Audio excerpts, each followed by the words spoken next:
Bonjour à tous, j'espère que vous allez excellemment bien. Aujourd'hui, on se retrouve pour parler Vendée Globe, nouvelle présentation des concurrents. Aujourd'hui, on va faire la présentation de 16 nouveaux concurrents pour ce Vendée Globe.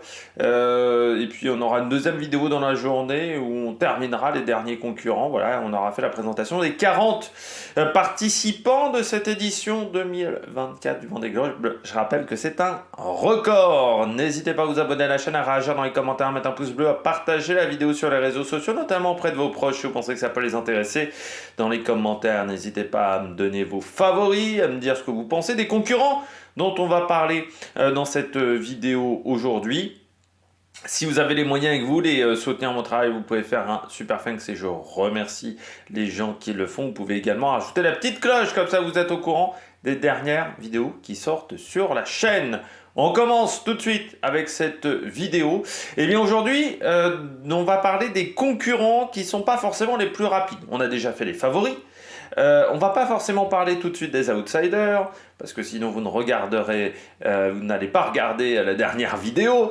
On va pas parler forcément de la bagarre pour les dérives droites, on va surtout parler en fait des concurrents un petit peu moins rapides. Ça veut pas dire qu'ils sont pas intéressants, ça veut pas dire qu'il n'y a pas des histoires derrière et des objectifs quand même sportifs, mais des concurrents qui, me semble-t-il, auront quand même du mal à la régulière à faire mieux que 12-13e du classement de ce Vendée Globe. On commence tout de suite par une catégorie que j'ai nommée entre 15 et 20, c'est-à-dire les concurrents qui sont normalement à la régulière entre la 15e et la 20e place, et puis après s'il y a quelques concurrents qui abandonnent, ça peut progresser dans la hiérarchie, mais qui auront du mal à faire beaucoup mieux que 15e. Dans ces concurrents-là, on parle du premier. Eh bien, c'est Romain Attanasio. Romain Attanasio, qui est sur le bateau, c'est pas la Micaline, c'est, j'ai oublié, c'est Fortinet Best Western, voilà, ce bateau. C'est compliqué en fait pour Romain Attanasio. C'est un bateau qui déjà n'est pas si jeune que ça. C'est un bateau de 2015 qui a été préparé pour le Vendée 2016. Donc c'est un bateau qui va faire son 3e Vendée Globe. C'est-à-dire qu'on est certes sur un foiler, mais qui n'est pas de la génération actuelle ni de la génération précédente. Donc déjà c'est un petit peu plus compliqué. C'était certes un bateau intéressant de la génération 2016, puisque c'était le fameux Gitana. Gitana 16, qui est devenu ensuite Malizia 2, qui a été performant sur le dernier Vendée Globe, mais depuis vous avez eu la création de nouveaux bateaux, et c'est pas forcément facile. Donc là déjà, même s'il a fait 5e du Vendée Globe, ça risque d'être un petit peu plus compliqué. Deuxièmement, sur ce projet-là, on a moins d'argent que sur beaucoup d'autres projets. On est quand même sur une équipe qui est assez réduite. Il a eu son bateau assez tardivement parce que faut savoir que Boris Herrmann l'a gardé un petit peu de temps, ce bateau-là, avant d'avoir son nouveau bateau. Donc il l'a eu, je crois, seulement en 2022. Donc ça c'est un petit peu problématique, et puis des petits soucis de budget qui n'ont pas été aidés par, il faut bien le dire, le dématage 2 mois avant le départ, ce qui fait qu'il a fallu récolter 100 000 € pour retrouver un nouveau mât qui n'est pas le mât d'origine du bateau, qui est le mât de Maxime Sorel. Alors je sais bien que les mâts en IMOCA, c'est pas forcément l'élément le plus différenciant de chaque bateau, mais quand même, quand c'est pas votre mât, c'est-à-dire qu'en termes de réglage, ça va peut-être poser des problèmes sur les premiers jours de course pour bien être au point avec son bateau et bien être en osmose avec son bateau. Donc ça fait quand même quelques points un petit peu négatifs sur le projet de Romain Attanasio. Après, l'avantage de Romain Attanasio, c'est qu'on sait que c'est un concurrent d'expérience. Hein. Il a alors c'est marrant parce que c'est peut-être celui qui était moins prédestiné presque à faire de la voile de base de son lieu de naissance, parce qu'il est né dans les Alpes. Donc c'est vrai qu'on est plus skieur, C'est ce que disait à un moment Loïc Perron. Il a dit à la boule, t'es pas rarement skieur, et dans les Alpes t'es rarement navigateur aussi. Et en fait, l'avantage c'est qu'il avait son oncle qui avait un voilier à la boule, et donc tous les étés, voilà, tout pendant les vacances, il faisait du voilier avec son oncle. Il a commencé en mini transat en 99, donc parcours classique, mini transat, Figaro ensuite. Il arrive assez jeune à Port-la-Forêt, dans les années 2005-2006, il est à Port-la-Forêt, donc vous savez, le lieu de référence de la voile en France, là où tous les meilleurs spécialistes sont formés et s'entraînent. Et puis ensuite, il rencontre Sam Davis, il va être avec Sam Davis, mais ce qui fait qu'il se retrouve un petit peu cadenassé par la carrière de Sam Davis, c'est-à-dire qu'il est souvent à terre quand sa femme, elle, peut faire le Vendée Globe. Et en 2016, il arrive enfin à trouver un projet avec un tout petit budget en 2016, et il va participer à son premier Vendée Globe. Ça va pas être facile pour lui, 109 jours de traversée, et il va quand même réussir à s'améliorer en 2020 avec seulement 90 jours, et encore une fois sur un bateau à dérive classique, qui n'était pas forcément le bateau le plus rapide non plus de sa génération. Donc ça montre les progrès qu'il a effectués en 4 ans dans la classe IMOCA. Comme je le disais aujourd'hui, il a l'ancien Malaysia de Boris Herman, qui était certes pas le bateau le plus rapide, il faut bien le dire, de cette génération-là, vu que c'était déjà un bateau de la génération précédente, donc en 2020, c'était pas le bateau le plus rapide. Par contre, on sait que c'est un bateau très polyvalent, ce bateau-là, et qui s'en sort un petit peu dans toutes les conditions climatiques. Donc ça, c'est l'avantage pour Romain Attanasio, mais c'est vrai que le fait d'avoir le mât de secours de Maxime Sorel, ça ne va pas aider le concurrent français. On regarde un petit peu les derniers résultats de Romain Attanasio. 14e de la New York Vendée Les Sables d'Olonne, 10e du retour à la base, 17e de la Transat Jacques Vabre, 10e de la Fastnet en 2023. Voilà, et puis en 2022, c'était 10e de la route du Rhum. Donc voilà, un petit peu de manque. Enfin voilà, il va falloir trouver un petit peu de ressources pour rentrer dans ce top 15 qui ne va pas être si évident que ça. S'il n'y avait pas eu le dématage, j'aurais mis parmi les outsiders. C'est vrai que le dématage, en plus, rajouté à tout ça, fait quand même beaucoup pour Romain Attanasio. Deuxième concurrent de cette catégorie, j'ai inventé donc les concurrents entre 15 et 20, Arnaud Boissière sur la Micaline. Arnaud Boissière, la Micaline, là aussi, on est sur un concurrent qui est équipé d'un bateau foiler. De toute façon, on n'est que sur des foilers dans cette catégorie-là. Alors là aussi, une préparation qui a été embêtée par un choc avec un chalutier dans le chenal de Brest. Ça, c'était une collision en septembre, donc c'est un petit peu le même profil, on va dire, que Romain Attanasio pour Arnaud Boissière, c'est-à-dire deux concurrents, voilà, qui ont eu une préparation terminale énormément perturbée par un problème technique. Bateau qui a quand même été un petit peu endommagé, donc il a fallu réparer, donc ça veut dire du temps de navigation en moins aussi, et du temps de navigation où on peut régler des problèmes techniques ou améliorer la performance, trouver des nouveaux réglages qui vous permettent d'être le plus efficace possible avec votre bateau. Donc ça, c'est un souci du côté de Arnaud Boissière. Par contre, l'avantage, et puis aussi un budget qui est plus limité que les grosses équipes. C'est vrai que même s'il a un bateau à foil, c'est un budget plus modeste. Alors lui, il a un bateau à foil qui est donc l'ancien Initiative Cœur, qui a eu plusieurs vies également, ce bateau-là. C'est en fait un bateau de 2010, c'est l'un des rares bateaux des rives droites à qui on a rajouté des foils et où ça a fonctionné, parce que souvent ça n'a pas été efficace. Ça reste quand même un bateau, il va falloir faire attention au niveau structurel. Certes, il a été renforcé, mais ça reste un bateau qui n'était pas conçu pour des foils. Donc même si c'est un bateau qui est... on le sait, a quand même une bonne base de vitesse. Voilà, encore une fois, ça reste un bateau qui peut avoir des soucis techniques de ce côté-là, mais ça reste un bateau qui a eu un beau palmarès. Je vois notamment 3e du Vendée Globe 2017, 3e avec Jérémy Bayou, 3e de la Jacques Vabre également en 2011. parce que c'était un bateau qui marchait très bien aussi en étant sans foil, hein, vu qu'il avait fini deuxième du Vendée Globe avec Armel Lecléache. À l'époque, il s'appelait Banque Populaire dans cette fameuse bagarre avec François Gabard. Et donc, on y a rajouté des foils. Donc, on va voir ce que ça va donner pour ce bateau d'Arnaud Boissière, qui était donc l'ancien initiative cœur de Sam Davies. Donc, on sait que c'est quand même un bateau qui est rapide. Faire attention encore une fois à la fiabilité.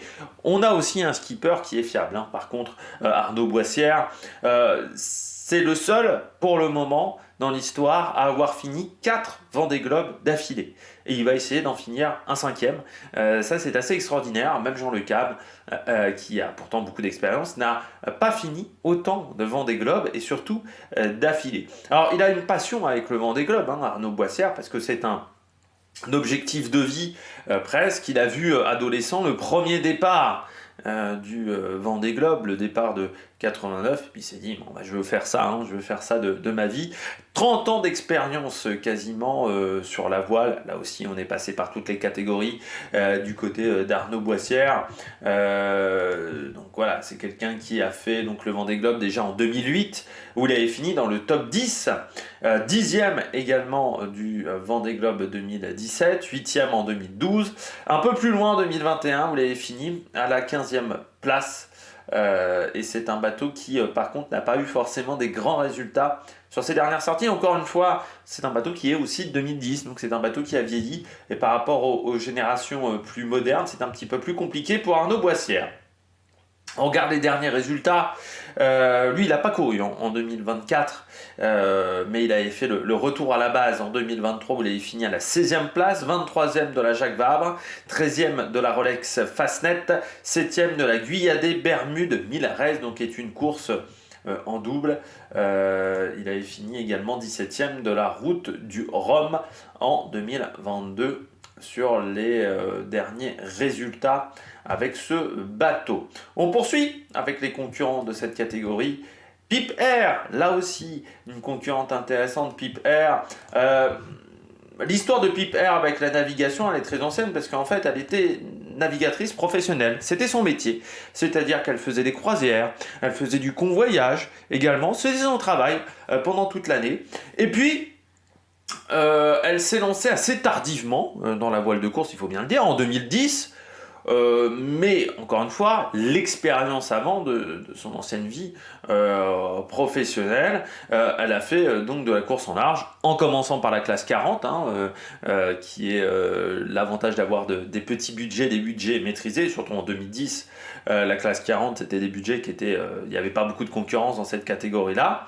Et puis ensuite, eh bien, elle a commencé à chercher à faire de l'IMOCA, à faire le Vendée Globe. Alors, elle continuait également à avoir une activité professionnelle à côté, car elle faisait du journalisme dans les magazines spécialisés dans le nautisme, comme le concurrent belge, Dennis Van Wimberg, j'ai peur d'avoir écorché son nom, le concurrent belge de ce Vendée Globe dont on parlera un petit peu plus tard dans cette vidéo, qui également a travaillé dans le journalisme, dans le nautisme. Premier Vendée Globe en 2020 avec un bateau antique à l'époque, certes bateau qui avait remporté le Vendée Globe, mais le Vendée Globe 2000 c'était l'ancien, et de 2004, mais c'était voilà, l'ancien PRB de Desjoyaux de Vincent Rioux qui n'était plus vraiment hyper efficace, et malgré ce bateau qui était d'ancienne génération, bateau qui n'était même pas à dérive droite. Enfin voilà, c'était vraiment les bateaux, même avant les dérives droites, c'était vraiment un IMOCA à l'ancienne, donc des bateaux qui mouillent beaucoup, donc des bateaux qui sont très exigeants physiquement, parce que vous êtes toujours dans l'humidité. Eh bien, elle arrive quasiment à faire le temps de Michel Desjoyaux en 2000. Ce qui a un petit peu impressionné tout le monde, notamment Jean Le Cam. Elle a décidé de passer sur un bateau foiler, ancien bateau vainqueur, encore une fois, du Vendée Globe 2016-2017. C'est l'ancien Banque Populaire d'Armel Lecléache. On sait que c'était un bateau qui était très efficace, notamment au portant. Donc c'est un bateau qui ne devrait pas avoir trop de soucis sur une grande partie du parcours, peut-être un peu plus de mal sur la remontée du côté de l'océan Atlantique. Et donc elle a le problème de Pipe Air, c'est le budget. C'est un petit budget Pipe Air, même pour faire tourner un bateau. Et puis c'est un bateau qui date quand même de 2015, hein, qui a certes été performant avec à la fois Armel Lecléache, avec aussi Louis Burton, parce que c'était le bureau valet de Louis Burton lors du dernier Vendée Globe qui lui avait permis aux Français de finir à la troisième place. Donc c'est un bateau qui a déjà 2 podiums à son actif, mais là ça devrait être un petit peu plus compliqué. Alors là aussi, Pip Air, ça fait partie des filles que j'aurais pu mettre parmi les outsiders. J'ai même hésité un moment à faire une inversion avec une autre concurrente, à changer avec une autre concurrente, mais je me suis dit, l'âge du bateau, voilà, m'a fait un petit peu changer d'avis pour la mettre dans cette catégorie-là, mais là aussi j'ai hésité. Mais c'est une fille voilà, qui voudra aller chercher de la performance. Parmi ces résultats, ces derniers résultats à Pip Air, si on regarde attentivement, en 2024, elle a fini 9e de la New York Vendée Les Sables d'Olonne, qui était une course dans des conditions difficiles, 11e du retour à la base, 12e de la Transat Jacques Vabre, 12e de la Route du Rhum, 13e de la Vendée Arctique Les Sables d'Olonne en 2022, et 17e de la Guyane des Bermudes Mill Race. C'était en 2022, elle avait pris la 17e place de cette épreuve. Donc voilà, on verra comment ça va se passer pour Pip Air du côté de cette épreuve. Moi, je l'ai mis entre 15 et 20. J'ai vraiment hésité parce que oui, il y a eu des résultats où elle est dans le top 10 sur les dernières sorties. Mais je me dis aussi qu'il y a encore des bateaux qui n'étaient pas encore au point à ce moment-là et des concurrents qui n'ont peut-être pas forcément pris de risque non plus sur la New York Vendée Les Sables d'Olonne pour ne pas casser forcément le matériel, puisque cette course était en mai ou en juin, je ne sais plus, qu'elle s'est déroulée. Donc c'était assez proche quand même du Vendée Globe, donc il ne fallait pas péter la machine, péter le bateau. Comme les conditions ont été difficiles au niveau climatique, certains concurrents ont un petit peu refusé l'obstacle. Et je me dis qu'avec des concurrents qui là vont vraiment se donner à 100%, ça va peut-être être un peu plus compliqué pour Pip Air. On parle désormais d'un concurrent suisse dans cette catégorie, un concurrent qui a été à une époque le Benjamin du Vendée Globe, c'est Alan Roura. C'est déjà son 3e Vendée Globe à seulement 31 ans. Alan Roura, mais il a tout fait très jeune, Alan Roura. Alors là aussi, on est sur la formation suisse, donc sur le lac Léman, du côté de Genève. Et puis ensuite, il a fait la classe mini. Il a été performant tout de suite en classe mini, hein, parce qu'il a remporté la mini. Enfin, il a fini 11e de la mini transat. Tout de suite, il est allé dans la classe 40. Il n'est pas resté longtemps dans la classe 40 parce que très vite, il a eu un projet IMOCA dès le Vendée Globe 2017 avec la Fabrique. À l'époque, hein, parce qu'il n'avait pas le même sponsor.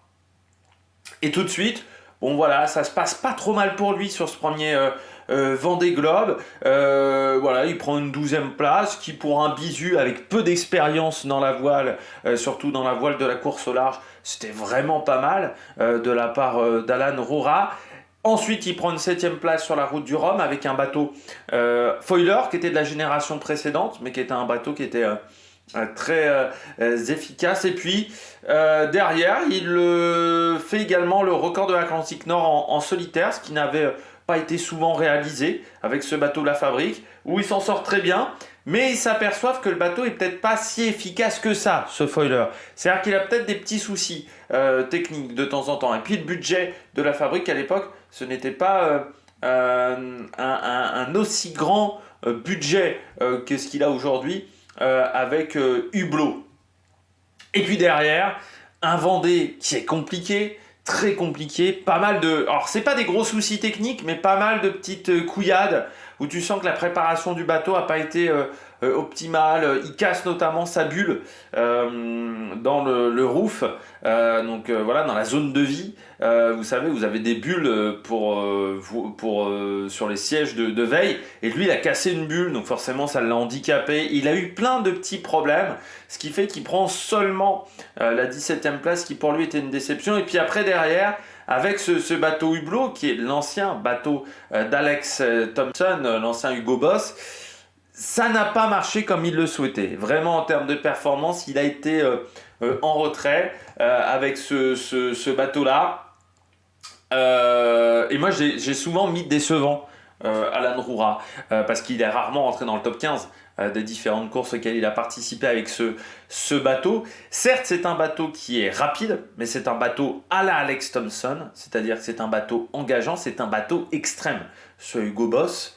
Et en plus, c'est pas le bateau où Alex Thomson a eu le plus de réussite, il faut bien le dire, parce que sur le Vendée Globe, auquel il avait participé en 2021, ça s'était pas du tout bien passé pour Alex Thomson, parce que c'est un bateau qui est extrême, c'est-à-dire que c'est un bateau où on voit très peu de l'intérieur.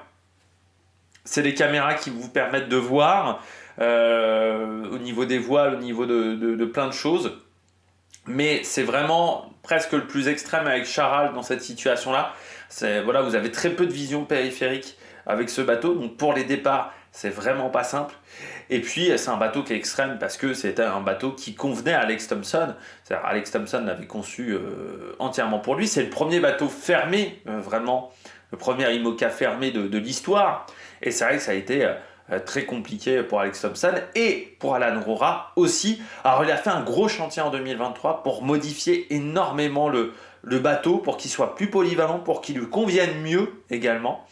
Mais pour l'instant, en termes de résultats, ça ne fonctionne pas des masses pour Alan Roura, malgré un gros budget et malgré 2 Vendée Globe quand même qu'il a déjà terminé. Alors les derniers résultats d'Alan Roura: 13e de The Transat CIC en 2024, en 2023 15e du retour à la base, 19e de la Jacques Vabre, 17e de la Fastnet, 8e de la Guyadée Bermude 1000 Race. Voilà, 21e de la route du Rhum également.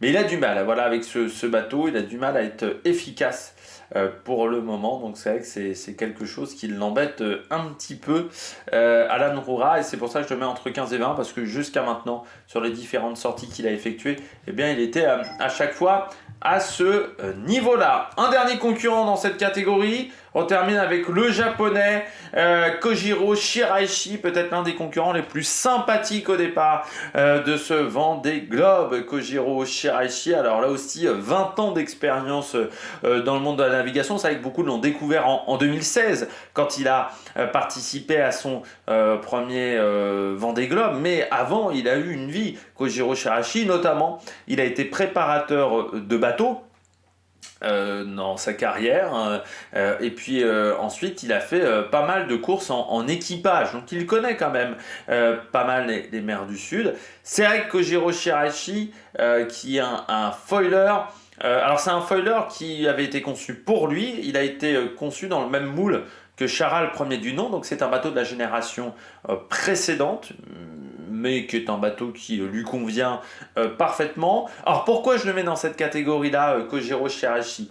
Déjà parce que Kojiro, même s'il y a du budget autour de son bateau, il y a un sponsor DMCG Maury Global One, il y a quand même un budget. C'est pas le concurrent qui a la meilleure tactique, la meilleure navigation. Il se fait parfois avoir. Donc ça, c'est vrai que c'est un petit peu un problème sur un Vendée Globe, parce que si vous faites avoir dans une zone de pétole, c'est vraiment un souci, malgré le fait que, encore une fois, c'est un concurrent qui a fait déjà de nombreux tours du monde. Certes, il a un foiler qui est très performant, mais est-ce qu'il est en capacité de l'emmener à 100% de sa performance? Ça, c'est quand même la question qu'on se pose avec Kojiro Shiraishi, surtout que c'est quand même un concurrent qui a 57 ans. Donc 57 ans dans un foiler, je peux vous dire que ça tape très fort dans les foilers, donc c'est très compliqué. Et c'est vrai que ces dernières sorties, là encore, on est un petit peu comme Alan Roura, c'est-à-dire qu'on était au-delà de la 15e place avec ce bateau qui a déjà participé à un Vendée Globe en 2021, où il a pris la 16e place. C'était déjà avec Kojiro Shiraishi. C'est vrai que l'avantage de Kojiro, c'est qu'il a ce bateau depuis 2019, donc ça fait maintenant 5 ans qu'il possède ce bateau. Donc c'est vrai qu'en termes de réglage de voile, en termes de fiabilité, il le connaît par cœur. Mais après, est-ce qu'il sera en capacité physique, notamment de l'emmener à 100% de ses qualités? Ça, c'est le souci pour Kojiro. On regarde ses derniers résultats. 15e de la New York Vendée les Sables d'Olonne, 16e de The Transat CIC en 2024, et puis en 2023, il avait fini 18e du retour à la base, 22e de la Transat Jacques Vabre, 18e de la Fastnet, et en 2022, 14e de la Guyadée Bermude 1000 Race. Voilà, donc je pense qu'on sera entre 15 et 20 pour Kojiro Shiraishi du côté de cette édition 2024 du Vendée Globe. On continue avec cette vidéo de présentation des concurrents du prochain Vendée Globe, et on attaque désormais les aventuriers. Alors j'ai appelé cette catégorie-là les aventuriers. C'est les concurrents qui sont là déjà pour finir, qui n'ont pas forcément d'objectif de résultat. Leur objectif, c'est véritablement de finir cette course. Alors c'est des concurrents qui auront du mal à suivre la cadence des bateaux les plus rapides et qui n'ont pas forcément cet objectif-là de suivre la cadence des concurrents les plus rapides. On commence avec le premier, c'est Fabrice Amedeo. Fabrice Amedeo, ça a été, on va pas se mentir, compliqué sur son bateau Nexans V-Wiz. Alors, il a eu 4-5 ans compliqués, Fabrice Amedeo. Voilà. Il a eu un enchaînement de petites merdes. On y reviendra un petit peu plus tard. On va commencer déjà par qui est Fabrice Amedeo. Alors, Fabrice Amedeo, c'est un journaliste, ancien journaliste au Figaro notamment, mais qui a toujours une passion pour la voile. Ses parents, notamment, pratiquaient la voile. Donc, il a décidé de se lancer dans la course au large. Et très vite, ça a fonctionné. Alors déjà, parce qu'il arrivait à avoir des moyens. Il avait un réseau qui lui permettait d'avoir des moyens et donc de trouver des entreprises. Et quand on a de l'argent dans le sport, ça aide quand même un petit peu. Après, il faut avoir le talent aussi. L'argent ne fait pas tout. Et son premier Vendée Globe en 2016 se passe très bien avec un bateau à dérive à l'époque. Surtout qu'il a un gros sponsor, il a Matmut avec lui, et ça se passe très bien sur son premier Vendée Globe. Donc un peu comme Alan Roura qu'on a vu précédemment, il décide de se lancer dans les foilers. Il arrive à trouver un foiler. Sauf que c'est pas le meilleur foiler du monde qu'il a récupéré. C'est un foiler qui va lui poser énormément de problèmes. C'est l'ancien foiler de Peter Erema, qui était... en plus, c'est marrant parce que c'était peut-être l'un des bateaux qui était le plus... sur le marché de l'occasion à ce moment-là, qui intéressait le plus de monde, qui était le plus convoité, ce bateau-là. Et parce que je me souviens, il y avait beaucoup de gens qui voulaient le récupérer. Ça avait même surpris un petit peu que ça soit Fabrice Amedeo qui le récupère, mais encore une fois, il y avait le budget derrière. Et il a eu que des problèmes avec ce bateau. Ça a commencé avec le Vendée Globe où il a son premier, son informatique principal qui tombe en panne quasiment au bout d'un jour de course, mais vraiment ça tombe en panne quasiment d'entrée. Derrière, il utilise le système de secours qui tombe aussi en panne, qui ne fonctionne pas correctement, donc il est obligé d'abandonner avant même d'avoir atteint les mers du Sud. Donc c'est pour vous dire que c'est un abandon qui est extrêmement prématuré. Ensuite, avec des partenaires, vous savez que on essaye de choyer les partenaires, donc on fait une petite sortie en mer avec les partenaires, pas de chance, il va talonner avec son bateau, obligé de faire un chantier, et ça se termine avec l'incendie et le naufrage de son bateau sur la route du Rhum 2022. Donc il y a vraiment quasiment rien qui a fonctionné sur ce bateau. Il a eu aussi des soucis structurels. Il a tout eu sur ce bateau. Je pense que pendant 4 ans, il a eu vraiment toutes les emmerdes du monde. Et il aurait pu abandonner, il aurait pu se dire je repars faire autre chose. Et puis non, il est motivé parce qu'il a la passion de la voile.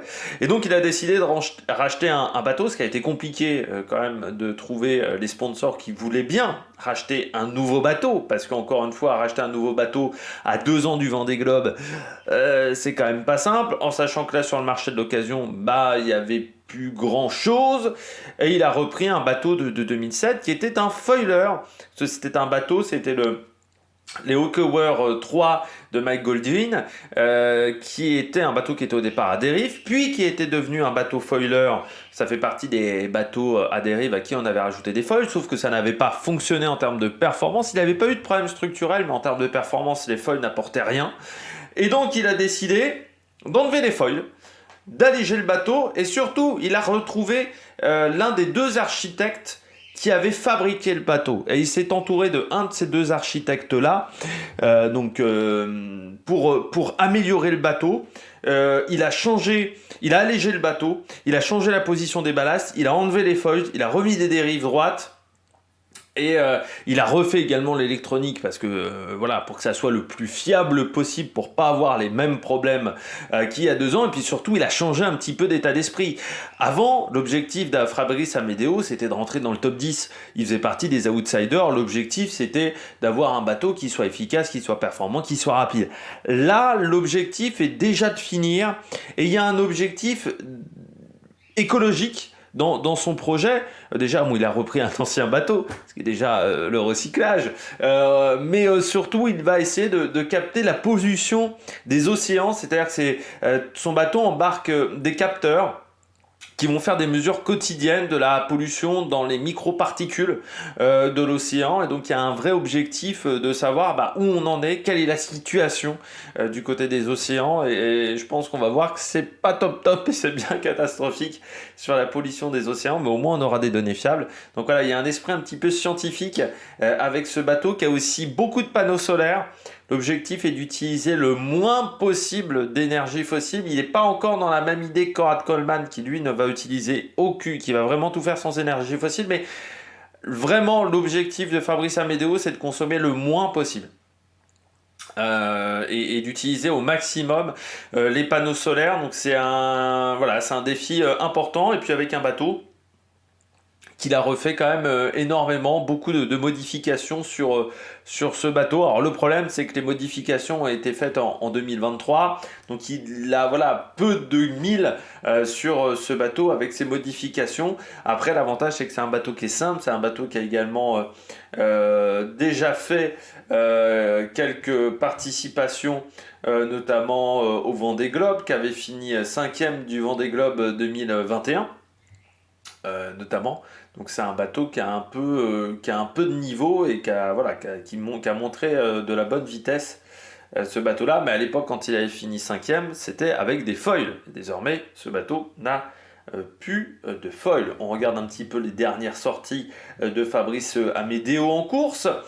23e de The Transat CIC, 27e du retour à la base, avec ce bateau. Et ça a été compliqué pour lui de se qualifier aussi.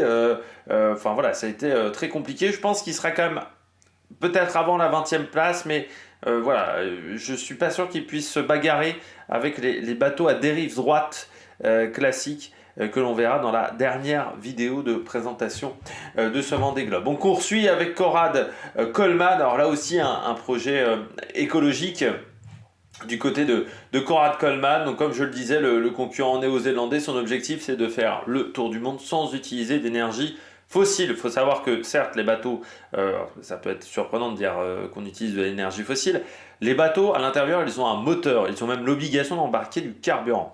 Le moteur il sert à recharger les batteries du bateau qui vont permettre à servir aux ordinateurs, aux désalinisateurs, notamment à tous les équipements de bord, aux pilotes automatiques. Voilà, c'est très important. Et le moteur ne sert qu'à recharger les batteries. Il est plombé même au niveau de l'hélice. Pour pouvoir l'utiliser pour faire des manœuvres de sauvetage, par exemple, il faut le déplomber.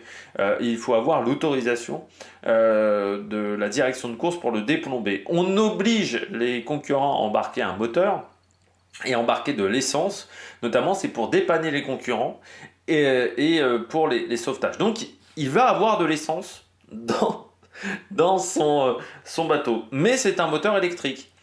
Tout est électrique sur son bateau.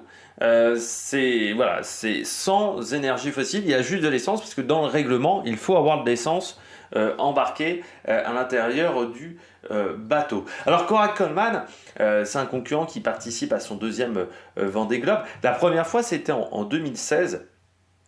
Vendée Globe très compliqué en 2016 parce que eh bien il est obligé de finir sous gréement de fortune à ce moment-là. Les Gréments de Fortune, c'est pas le groupe de Thierry Ardisson dans Salut les Terriens.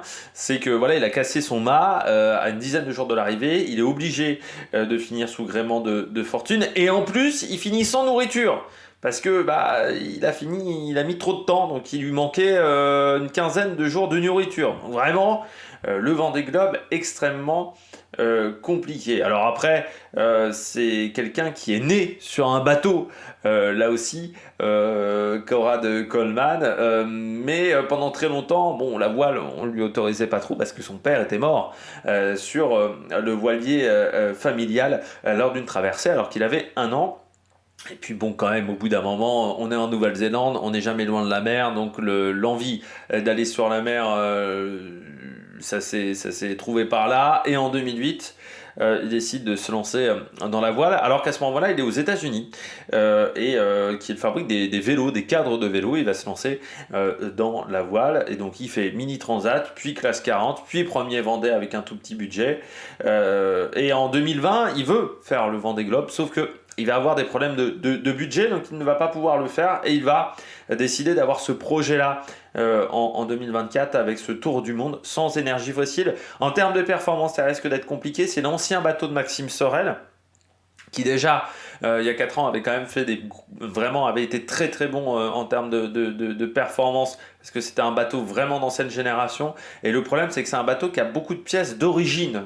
Ce bateau-là de Maxime Sorel, parce qu'il avait un tout petit budget, Maxime Sorel, donc il y avait plein de pièces qui n'étaient pas, on va dire, des pièces performance. Et donc Conrad Coleman, qui a surtout travaillé sur le fait d'avoir des panneaux solaires par exemple qui sont un petit peu plus lourds, risque d'avoir un petit peu de mal en termes de performance par rapport aux autres bateaux. On regarde là aussi les derniers résultats de Conrad Coleman. 21e de la New York Vendée des Sables d'Olonne, 14e du retour à la base en 2023, 24e de la Transat Jacques Vabre et 22e et en 2022 pardon, 18e de la Route du Rhum et 18e du défi Azimut de cette année-là. Défi Azimut, on rappelle, on note la performance, c'est surtout un défi de performance, de vitesse, donc on voit qu'il aura du mal là aussi à accrocher un top 15. Mais l'objectif est de montrer qu'on peut le faire avec ce bateau encore une fois de 2007. Qui a eu plusieurs vies, parce que ça a été également un des bateaux de Thomas Ruyant, ça a été le bateau Groupe Belle aussi au tout début, donc le bateau de Quito de Pavan.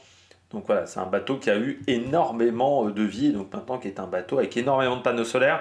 Il y a même une vidéo qui est intéressante sur TV Vendée, où il montre bien les modifications qu'il a par rapport à un bateau, on va dire, plus classique, notamment au niveau de ses lignes de vie qui sont très rentrées à l'intérieur qui sont beaucoup plus proches du mât que sur des bateaux classiques. Son balcon est beaucoup plus proche également du mât et du centre du bateau. Tout ça pour permettre d'avoir le maximum de panneaux solaires. Et il a bien entendu également les hydrogénérateurs également à l'arrière. Enfin voilà, il n'y a pas que l'énergie solaire du côté de Conrad Coleman.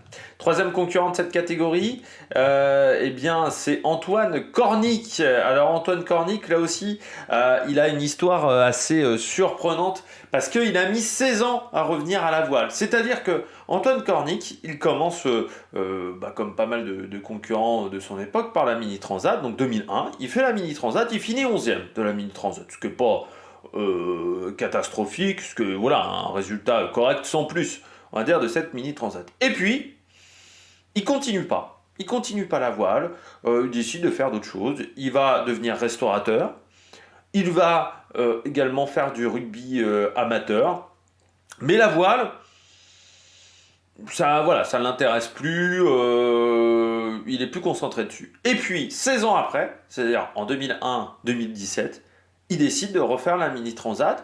Il va faire quasiment le même résultat. Alors, je crois que la première fois, il fait 11 et là, il fait 12. de cette... voilà, il faisait 10 en 2001 et 11 en 2017. Et donc ensuite, bah, il décide de se lancer en classe 40, mais surtout dans un projet IMOCA assez vite. Sauf eh bien qu'il faut trouver un IMOCA et qu'on n'a pas forcément beaucoup d'argent. Il va prendre un IMOCA lancé en 2007 et c'est le plus ancien monocoque du plateau. Ça veut dire que ça va être difficile.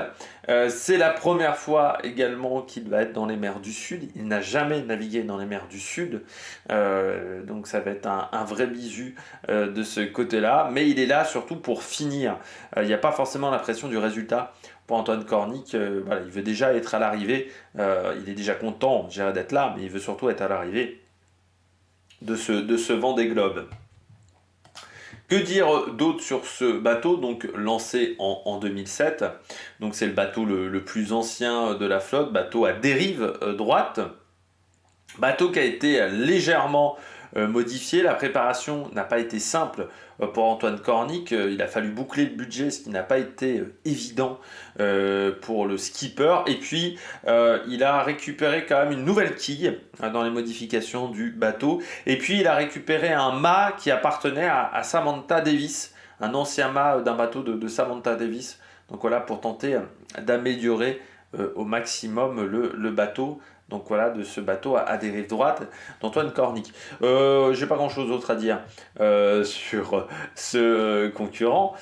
Donc on va regarder désormais les dernières sorties d'Antoine Cornic sur Oman Immobilier. Il a donc fait 26e du retour à la base, 30e de la Transat Jacques Vabre. Et puis en 2022, il avait fini 22e de la Route du Rhum, 16e de la Vendée Arctique, 20e de la Guyadée Bermude Milleres et 20e de la Jacques Vabre en 2021. Parmi ces résultats, donc voilà, on va voir ce que ça va fonctionner. Il avait également eu un objectif dans sa carrière, c'est de faire le record de l'Atlantique Nord en classe mini, mais il avait cassé son bateau. Alors c'était couillu, hein, parce que les classes mini, ce sont des tout petits bateaux. C'est des bateaux qui font 6 mètres. Je ne sais même pas s'ils font 6 mètres. Enfin, c'est tout petit, la classe mini, les bateaux. Et aller dans l'Atlantique Nord avec ce type de bateau, c'est couillu. Et surtout pour aller battre un record. Donc on sait que c'est un skipper qui n'a pas peur du risque. On poursuit avec Manuel Cousin. Manuel Cousin qui est bien...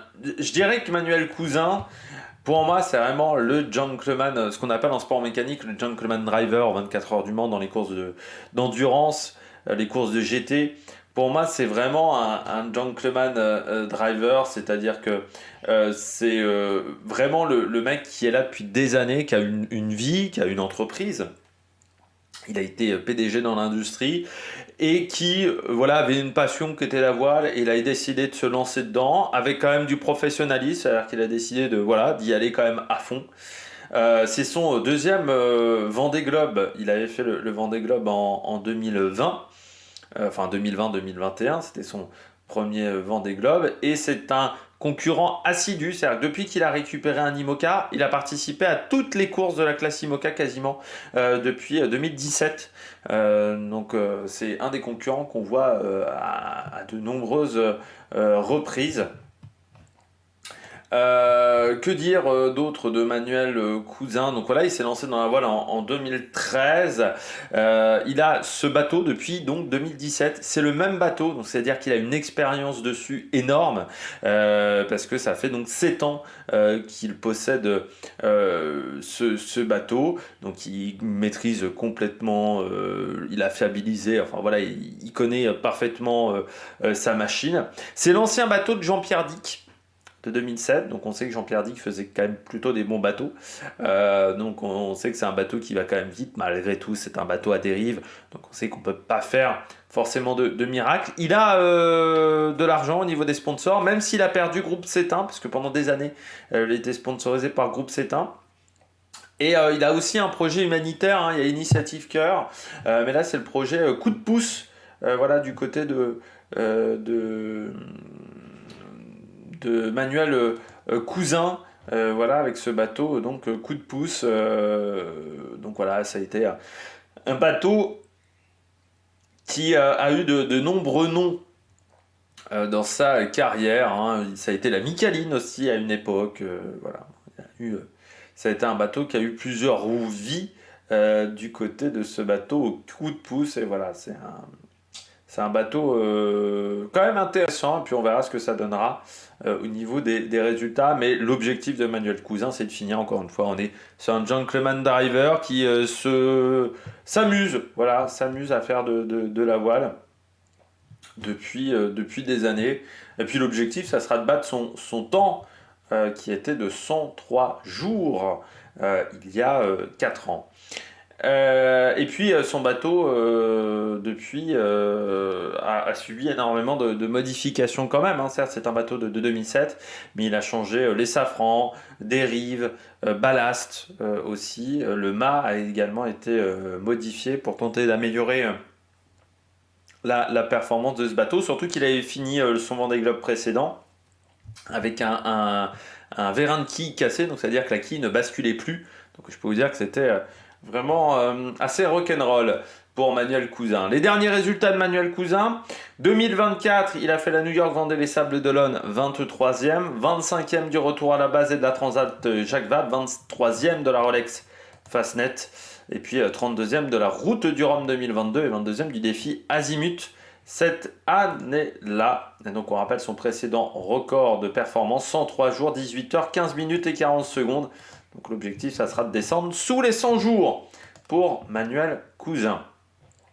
On poursuit avec la Benjamine de cette édition, Violette d'Orange, qu'on a vu un petit peu à la télévision. Alors, Violette d'Orange, donc on rappelle, 23 ans, seule concurrente née après 2000, seule concurrente née qui n'a vécu que au 21e siècle, il faut le dire aussi, Violette d'Orange. Première traversée en 15 ans, pardon, c'était en 2016, traversée de la Manche en optimiste. Donc là aussi, c'était couillu de sa part. Bon, elle a toujours vécu sur un bateau. Elle a commencé la voile, elle avait 7 ans, et elle a toujours vécu quasiment sur un bateau proche de la mer, et elle a toujours fait tout avant tout le monde. 15 ans, première traversée en solitaire de la Manche. 19 ans, elle commence le Figaro. Voilà, elle a toujours fait tout avant tout le monde. Et donc 23 ans, premier Vendée Globe. Elle a connu donc les Figaro avec Foyle, mais là elle part sur un bateau à dérive droite. Mais quel bateau! L'ancien bateau de Jean Le Cam, un bateau voilà, qui a été hyper performant, voilà, en termes de palmarès, donc 4e du dernier Vendée Globe, avec ce fameux Yes We Can. Et puis voilà, c'est un bateau qui a toujours été performant, qui a gagné le Vendée Globe en 2008 avec Michel Desjoyaux. À l'époque, il s'appelait Foncia, son petit surnom c'est même Hubert, et puis voilà, il a été hyper performant depuis très longtemps, ce bateau. Donc voilà, on sait qu'elle a un bateau efficace. Après, il faut réussir à le faire fonctionner, ce qui là est un petit peu plus compliqué. Et puis, elle a eu des petits problèmes de budget, Violette d'Orange. C'est pour ça que je ne la mets pas parmi les bagarres à dérive droite, parce que elle a eu des problèmes de budget. Elle a mis beaucoup de temps à clôturer son budget, ce qui je trouve est assez exceptionnel. Parce que je me disais, Violette d'Orange, présente sur les réseaux sociaux, elle a une page YouTube, elle est présente sur tous les réseaux sociaux, elle est jeune, elle parle bien, ce qui n'est pas le cas de tous les marins, ils ne sont pas les plus grands communicants de l'histoire. Je me disais, putain, pour trouver un budget, là, c'est presque, comme Clarisse Kremer, quand on est sur des profils qui sont presque un profil idéal. Et j'ai été surpris que ça mette autant de temps à boucler son budget, surtout qu'on est sur un bateau d'ancienne génération, donc c'est pas les mêmes budgets qu'un foiler. On n'est pas sur du 6 millions, 7 millions d'euros, on est plutôt sur du 2,5 millions, 3 millions d'euros. Et c'est vrai que ces soucis de budget ont émaillé sa préparation, parce qu'elle n'était pas sûre de faire le Vendée Globe en début d'année. C'est-à-dire qu'en début d'année, elle disait, faut que je trouve des co-sponsors. C'est-à-dire, j'ai McDonald's, mais il manque d'éco-sponsors pour boucler le budget et elle a un peu galéré dans ce travail-là. Elle a déjà fait 4 transatlantiques avec ce bateau.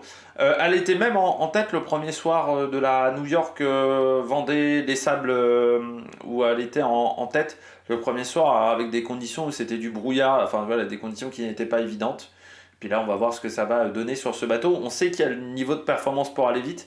Après, sur les concurrents qui sont jeunes comme ça, qui ont peu d'expérience de navigation, parce que même si elle a commencé sur les gros bateaux, elle a peu d'expérience de navigation. Elle n'a jamais été dans les mers du Sud, contrairement à une Justine Métro, qui en plus a 15 ans de plus, Justine Métro. Hein. Donc elle a plus d'expérience de navigation.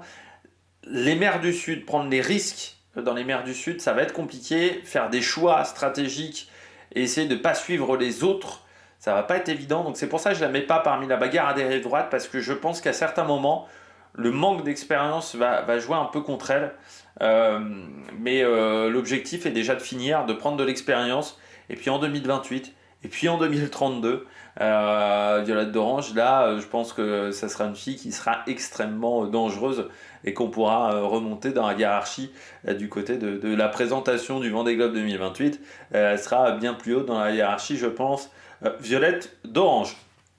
On regarde ses derniers résultats avec ce bateau, ses dernières sorties à Violette d'Orange. Eh bien, hop là, 18e de la New York Vendée les Sables d'Olonne, 18e de The Transat CIC, 23e du retour à la base, 21e de la Jacques Vabre. Alors sur le retour à la base, elle avait fait quelques erreurs stratégiques. Elle avait vécu une course frustrante. Et puis 13e du défi Azimut. Donc on sait que le bateau va vite. Voilà. Et puis elle avait fini à 10e de la Solitaire du Figaro en 2022. On poursuit avec les aventuriers et on va parler de la wildcard du concurrent qui n'était pas vraiment qualifié mais qui s'est qualifié à la dernière minute, Oliver Air, qui est un concurrent suisse, c'est le 3e Suisse au départ. Certes, il est né à Warrington en Grande-Bretagne, mais en fait il est arrivé en Suisse à 6-7 ans, donc il a fait sa formation en Suisse, la fameuse formation à Lingui, on va dire. Et puis, bon, il a fait un peu de voile, et puis il voulait devenir marin, mais ses parents voulait pas vraiment qu'il se lance dans la voile, Oliver Air. Ses parents, ils travaillent, entendu quand on est en Suisse, dans la finance. Et donc, il voulait qu'il travaille plutôt dans sa finance. Mais il a toujours essayé de faire de la voile. C'est-à-dire qu'il a toujours été un peu l'enfant rebelle. C'est-à-dire que même quand il fait des études dans le commerce du côté de Taïwan, eh bien, il va faire de la navigation. Et puis, bon, il commence à travailler avec son père dans le secteur bancaire. Puis son père meurt. En 2014, et puis il décide, quand son père meurt, il dit bon, allez, la vie est trop courte, bam, je me lance dans la voile. Il est connu pour être le boat captain d'Alex Thompson dans les dernières années de carrière, on va dire, d'Alex Thompson. Il a été son boat captain, donc c'était lui qui gérait la préparation du bateau, donc du dernier Hugo Boss. C'est lui qui a géré un petit peu la préparation de ce bateau. Donc pour le Vendée Globe 2020, et puis en 2021, sur la Fastnet, ils avaient fini 10e sur 12 IMOCA, voilà, avec ce bateau. Et puis ensuite, il a décidé de quitter l'équipe d'Alex Thompson pour aller fonder son propre projet pour la route, pour le Vendée Globe. Mais ça a été compliqué. Ça a été compliqué parce que ça a commencé seulement en 2022, qu'il avait un bateau d'ancienne génération et qu'il a eu quelques petits problèmes, notamment sur la route du Rhum. En 2022, il était rentré en collision avec Kojiro Shiraishi. Je ne sais pas si vous vous souvenez de cette image qui avait été diffusée à la télévision sur le passage de la bouée. Voilà, Kojiro Shiraishi lui avait couper la route tout simplement, et les deux bateaux s'étaient rentrés l'un dans l'autre, et il avait eu avait eu pas mal de petits problèmes techniques sur ce bateau à ce moment-là, lors de son problème. C'est un bateau qui est de génération 2007, donc pour le Vendée Globe 2008-2009. C'est l'ancien bateau de Loïc Perron. C'est l'ancien Gitana de Loïc Perron, donc c'est pas le bateau le plus moderne de l'histoire. Et c'était pas un bateau hyper rapide même, hein. Ce bateau-là de cette génération. Donc c'est vrai que ça risque peut-être d'être un petit peu difficile. Et puis il a dû renoncer à certaines courses en 2023, ce qui a failli le mettre en grande difficulté, hein. Il n'avait pas pu faire le retour à la base et parce qu'il avait eu un problème sur la Jacques Vabre. Voilà, où il avait quasiment perdu son mât et il avait eu des gros dommages structurels sur son bateau. Heureusement, il a pu faire The Transat et il devait forcément finir ce Transat. C'est-à-dire qu'il devait finir cette course-là s'il voulait encore pouvoir être dans la course pour la wildcard. C'était la seule possibilité pour lui et il fallait qu'il batte les autres concurrents qui étaient face à lui du côté de la wildcard. Et heureusement, malgré énormément de problèmes techniques, il a eu des soucis d'électricité, il a son bateau qui s'est couché, il s'est blessé. Voilà, il a fini avec un bateau qui était vraiment dans un sale état. Et il a réussi à finir sa course. Donc vraiment il était très content pour finir The Transat. Et puis il a fait beaucoup de travaux sur son bateau pour participer à la New York Vendée les Sables d'Olonne, mais avec un niveau de performance qui était un petit peu en deçà, mais il a réussi, voilà, à être suffisamment performant pour avoir la dernière wildcard. Mais il y avait toujours une menace sur Oliver Air. Le problème d'Oliver Air, c'est que pendant The Transat, qui a un règlement qui est un petit peu différent du Vendée Globe, il avait communiqué avec son préparateur mental et bien sur le Vendée Globe ce n'est pas autorisé, mais sur The Transat c'était autorisé par le règlement, mais il y a eu des réclamations, c'est passé devant le jury international et il n'y a pas eu de pénalité pour lui, donc ce qui fait qu'il a su seulement le 2 juillet qu'il participait au Vendée Globe et ça a été donc très compliqué même pour finir de financer le bateau. Donc c'est un projet qui est un tout petit projet, peu de moyens, voilà, c'est pas forcément facile. Alors il a réussi il a eu du budget supplémentaire pour remettre à niveau son système électronique, essayer d'améliorer la sécurité du bateau pour avoir des pièces de rechange, mais ça reste quand même un projet qui, on sera déjà content s'il est à l'arrivée. Oliver Air, parce que ça risque d'être un petit peu difficile pour ce concurrent. Les derniers résultats d'Oliver Air, la wildcard. New York Vendée les Sables d'Olonne 24e, 25e de The Transat CIC, 19e de la Fastnet et 32e de la Route du Rhum.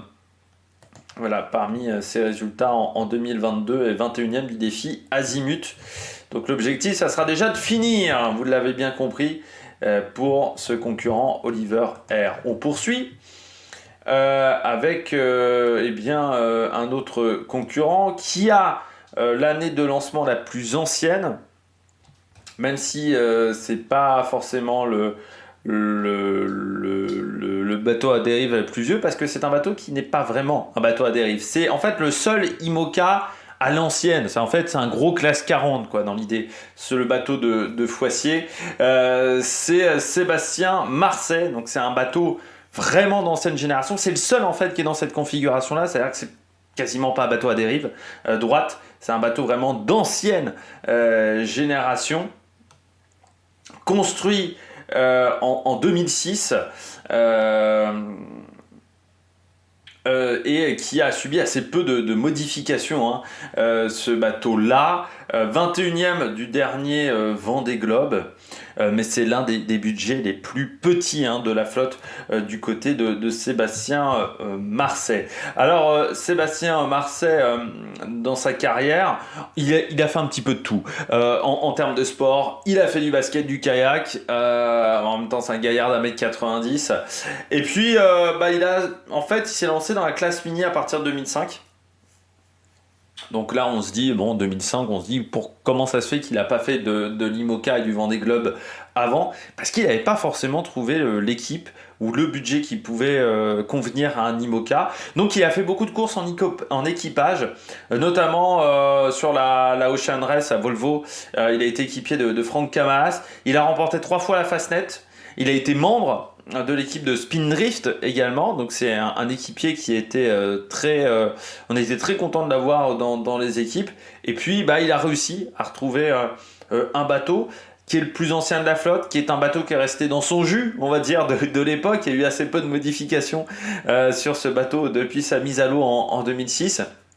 Et c'est un bateau qui est exigeant au niveau physique parce qu'on est...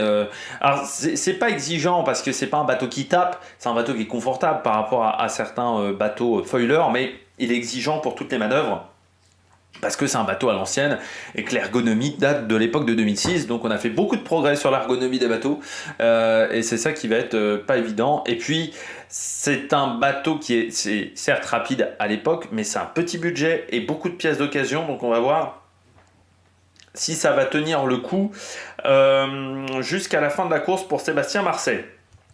Quelques informations sur ses dernières sorties à Sébastien Marset pour l'objectif d'être à l'arrivée pour Sébastien Marset. 21e de retour à la base en 2023, 27e de la Jacques Vabre, 21e de la Fastnet, 11e de la Route du Rhum en 2022, 15e de la Vendée Arctique, les Sables d'Olonne. Et voilà au niveau des résultats du côté de son palmarès. Voilà Sébastien Marset sur ce bateau Foussier qui s'est appelé à une époque Bureau Vallée. Ça a été, je crois, le premier bateau de Louis Burton. Il a eu également le nom Compagnie du Lit. Voilà, il y a eu plusieurs noms pour ce bateau Foussier et pour Sébastien Marset. On continue avec un concurrent, un touche-à-tout, l'aventurier, peut-être le plus gros aventurier de la bande sur ce Vendée Globe, Guirec Soudé. Et oui, alors c'est l'un des concurrents qui est assez connu dans cette liste des aventuriers, Guirec Soudé, avec l'histoire de sa poule et son tour du monde avec sa poule, qui est décédée depuis. Il a eu de multiples vies avant de faire le Vendée Globe, Guirec Soudé. C'est vraiment un aventurier. Il a été marin-pêcheur en Australie, vendeur de fenêtres. Et puis il est surtout connu pour sa double traversée de l'Atlantique à la rame, avec une traversée retour qui avait été un petit peu compliquée, difficile, où il avait dû ramer contre le courant et parfois il n'avançait absolument pas. Donc déjà on sait que mentalement il ne devrait pas y avoir trop de problèmes du côté de Guirec Soudé, parce qu'il a déjà fait ses traversées de l'Atlantique, c'était une centaine de jours. Donc c'est le temps qu'il mettra sur le Vendée Globe avec un espace de vie qui a été beaucoup moins confortable et puis avec un effort physique au niveau des bras qui était intense. Donc déjà, mentalement, ça devrait le faire. Le problème, c'est que c'est un bateau qui n'est pas tout jeune, c'est un bateau de 2007, c'est en fait l'ancien bateau de Benjamin Dutreux, Benjamin Dutreux qui est passé sur un foiler, donc lui il a repris cet ancien bateau. Alors c'est un bateau qui était performant. C'est un bateau qui a remporté notamment la Route du Rhum en 2010 avec Roland Jourdain. Ça reste quand même un bateau d'ancienne génération et pas tout jeune. Ce bateau de freelance.com. Alors j'ai failli le mettre.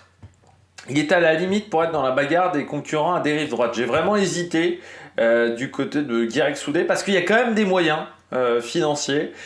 C'est un concurrent qui progresse vite.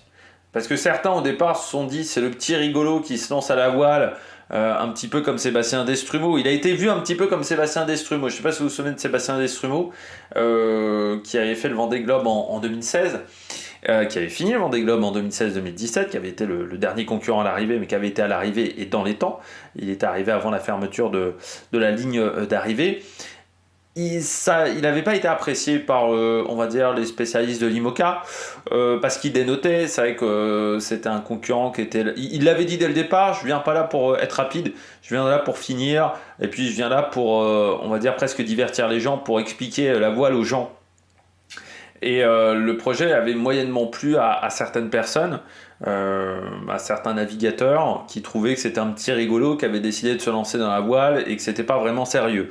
C'est même pour ça qu'on a fait le système de qualification pour le Vendée Globe 2024, c'était pour éviter d'avoir ce type de projet-là, hein, pour avoir des navigateurs, on va dire, sérieux du monde de la voile, et éviter d'avoir trop de nouveaux entrants qui connaissent pas le monde de la voile. Et c'est vrai que Guirec Soudé, au départ, il a été vu un petit peu comme un rigolo. Et puis, il a quand même montré qu'en termes de performance, il était là, que c'était pas un rigolo et qu'il a été capable quand même d'emmener ce bateau-là. Il a tenté parfois des choix tactiques comme Louis Duc qui se sont pas toujours avérés payants. Mais voilà, c'est un personnage. Je pense qu'on va pas s'ennuyer en termes de communication avec Guirec Soudé. Et puis je pense que c'est un concurrent, s'il n'a pas de problème technique, gros problème technique, il sera à l'arrivée. Parce que c'est un battant et que mentalement, on sait que c'est un concurrent qui se battra jusqu'au bout, Guirec Soudé. Alors les derniers résultats du Breton, The Transat CIC 17e, en 2023, il a fait 24e du retour à la base, 20e de la Transat Jacques Vabre, 20e également de la Rolex Fastnet, et puis 20e du défi Azimut en 2022, et 6e de la Vendée Arctique, les Sables d'Olonne, hein, c'est là qu'il avait surpris un petit peu tout son monde à ce moment-là. On poursuit du côté des différents concurrents de cette catégorie des aventuriers. Voilà, après Guirec Soudé et après Sébastien Marseille, eh bien on arrive peut-être aux concurrents, peut-être les 3 concurrents les plus faibles au départ de cette édition, et on commence avec Denis Van Wijnberg. Alors Denis Van Wijnberg, son objectif c'est d'être le premier Belge à l'arrivée du Vendée Globe. C'est pas le premier Belge à participer au Vendée Globe, il y avait Patrick de Radigues qui avait pris le départ à 2 reprises mais qui n'avait pas fini sa course, donc son objectif c'est de finir la course. Alors c'est aussi l'un des concurrents les plus âgés au départ, hein. Il a 57 ans. Alors il y a Jean Le Cam qui a encore un petit cap au-dessus. C'est son premier Vendée Globe, mais c'est un concurrent qui a commencé la voile il y a très longtemps, en 2001, où il avait fait la Mini Transat à l'époque. Il avait fini même 19e de cette épreuve. C'est un concurrent qui a toujours été à la fois PDG d'entreprise et il faisait de temps en temps de la voile, mais un peu en mode amateur, ce qui était donc la classe mini, classe 40, sur des vieux bateaux sur la route du Rhum. Il n'y avait pas de projet Vendée Globe du tout parce qu'il n'avait pas le temps, tout simplement, parce qu'il dirigeait une PME de livraison, une sorte de DPD local, on va dire, en Belgique. Et puis, bien en 2018, à partir de 2013, déjà, il commence le classe 40, mais en s'impliquant un petit peu plus. Et puis, en 2018, il décide de se lancer sur ce projet IMOCA. Il revend son entreprise, puis il décide de lancer à 100% dans la voile. Il va racheter le bateau Spirit of Hungary, qui était un bateau fiable, on le sait, qui a déjà fait... plusieurs tours de monde sans aucun problème avec Nandorfa notamment, un des Hongrois qui était au Vendée Globe. Et puis c'est quand même, avant d'avoir été patron de PME, c'est quelqu'un qui a quand même eu lui aussi un petit peu comme Guirec Soudé plusieurs vies. Il a été moniteur de voile, il a été journaliste dans le nautisme, dans la presse spécialisée dans le nautisme, et puis il a été responsable logistique chez Médecins Sans Frontières. Et en 2020 il avait dû déclarer forfait à quelques mois du départ. Il n'arrivait pas à boucler le budget, donc là c'est un petit peu une revanche également pour lui d'avoir réussi à faire ce bateau et à boucler ce budget qui est quand même pas énorme du côté de Denis Van Wijnberg. Donc on est sur un profil de concurrent qui, l'objectif c'est de finir avant tout. Alors c'est un concurrent qui est mi-amateur, mi-professionnel, on va dire dans l'idée. Mais il a plus. En fait, l'avantage, c'est qu'il a une préparation depuis 2018. Que là, il a eu une préparation complète depuis 2021 entre les deux cycles. Donc ça, c'est un véritable avantage. Malgré tout, il a peu d'expérience en IMOCA, en solitaire. Ça reste un concurrent qui, en navigation, a peu d'expérience. Les dernières sorties de Denis Van Venberg. 27e de la New York Vendée les Sables d'Olonne, 24e de The Transat CIC, 27e du défi Azimut en 2023, 30e du retour à la base, 32e de la Transat Jacques Vabre cette même année. Donc voilà, l'objectif, ça sera de finir la course avec un matériel qui a été éprouvé. Et là aussi, on est sur du matériel d'occasion. Du côté de ce projet de Denis Van Venberg sur D'Ieteren Group. On poursuit avec un concurrent hongrois.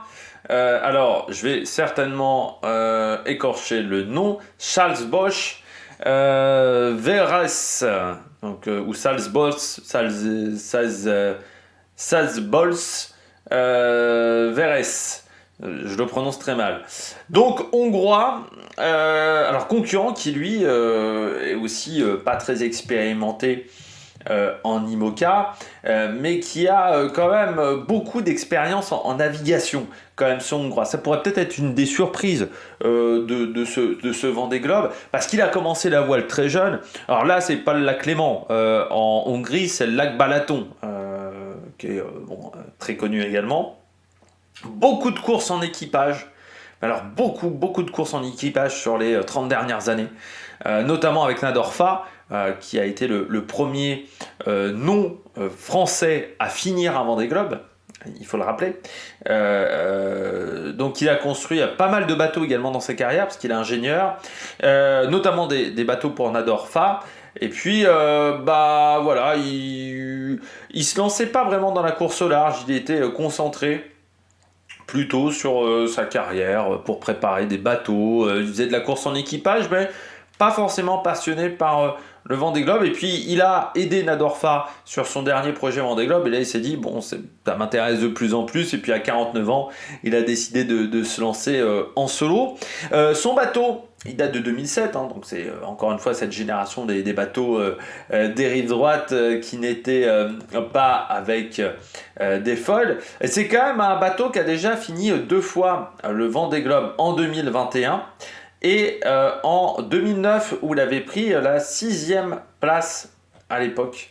Ce bateau qui a eu plusieurs noms, notamment Aviva en tout début de carrière.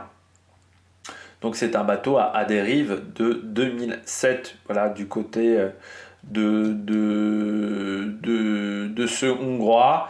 Donc avec un bateau fiable, concurrent qui a un peu d'endurance, parce qu'il avait déjà fait un tour du monde en équipage avec des étapes. C'était en 97, la Hong Kong Challenge Round the World Race, qu'il avait remporté avec son équipe.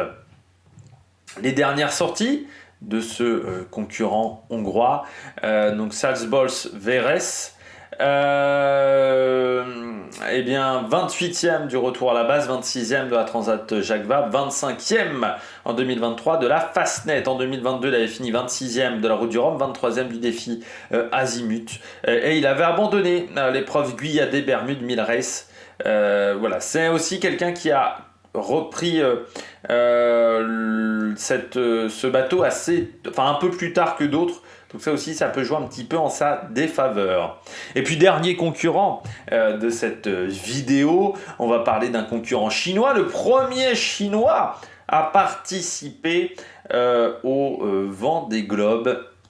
C'est Xin-Kun Xiu, le chinois. Alors deuxième concurrent à être handisport à avoir fait de la voile paralympique, Jingyu Xu, parce qu'il a perdu une partie de son bras lors d'un accident de feu d'artifice. Hein. En Chine, vous savez que les feux d'artifice, c'est une passion. Il n'y a pas qu'en Allemagne et en Alsace où on aime les feux d'artifice, il y a également en Chine. Et les feux d'artifice, ça peut être dangereux. Donc à 12 ans, voilà, accident de feu d'artifice. Et puis, il a décidé de faire de la voile paralympique, comme Damien Seguin. Parce que je rappelle, alors la voile paralympique, qui n'est plus aux Jeux paralympiques, mais à une époque, la voile était aux Jeux paralympiques. Damien Seguin a été médaillé, notamment. Et donc, il a fait voilà, pas mal de voiles dans cette catégorie-là, hein, pas mal de compétitions dans cette catégorie-là. Et puis en 2022, après qu'il ait fait déjà un tour du monde en escale avec un bateau, où il avait fait ce tour du monde-là en solitaire, et il décide de se lancer dans un projet IMOCA. Alors on pourrait croire avec beaucoup de moyens, certes, bon, forcément il y a des moyens de la Chine, parce que l'idée est de montrer quand même un peu d'imposer la Chine sur une carte, notamment au niveau de la navigation, et que ça a intéressé des sponsors, et que ça a intéressé également l'organisation du Vendée Globe de s'internationaliser, parce qu'il ne faut pas croire, mais le Vendée Globe, plus ce Vendée Globe s'internationalise, et bien plus ça va attirer des droits de retransmission aussi, hein, faut pas croire. Et bien, il décide de faire son entrée en IMOCA en 2022. Alors pour ça, il utilise un bateau, certes un bateau de 2007, mais qui a des foils. C'est un ancien bateau de Bertrand de Broc. C'est l'ancien bateau La Fabrique d'Alan Roura. Voilà, qui avait mis des foils sur ce bateau-là de Bertrand de Broc. Et donc, il a décidé de se lancer, et il va être le deuxième asiatique après Kojiro Shiraishi, le japonais. Il va y avoir une lutte en interne peut-être entre les deux, à participer à ce tour du monde en solitaire et sans escale.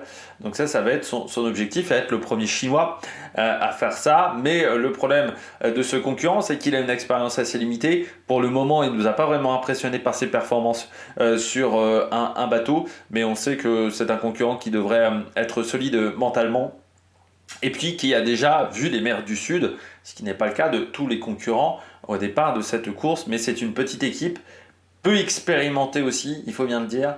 Donc ça peut peut-être être un problème pour Jingkun Xu.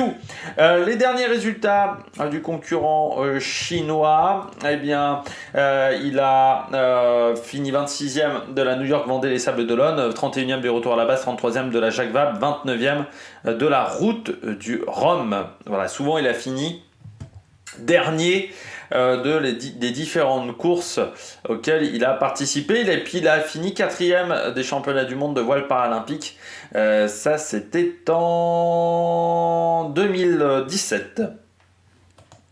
Voilà, du côté de sa carrière, 10e des Jeux paralympiques en 2008. Voilà, si vous voulez un petit peu des informations du côté de Jingkun Xu. On va y arriver. Eh bien, c'était le dernier concurrent présenté dans cette vidéo. Il y aura encore une dernière vidéo. On parlera des outsiders et de la bagarre pour la tête du classement des bateaux à dérive droite. D'ici là, n'hésitez pas à vous abonner à la chaîne, à réagir dans les commentaires, à mettre un pouce bleu. Donc la prochaine vidéo, ce sera vers 21h, normalement, si tout se passe bien, pour la dernière vidéo de présentation de ce Vendée Globe. Allez, ciao ciao sur l'Amérique Production.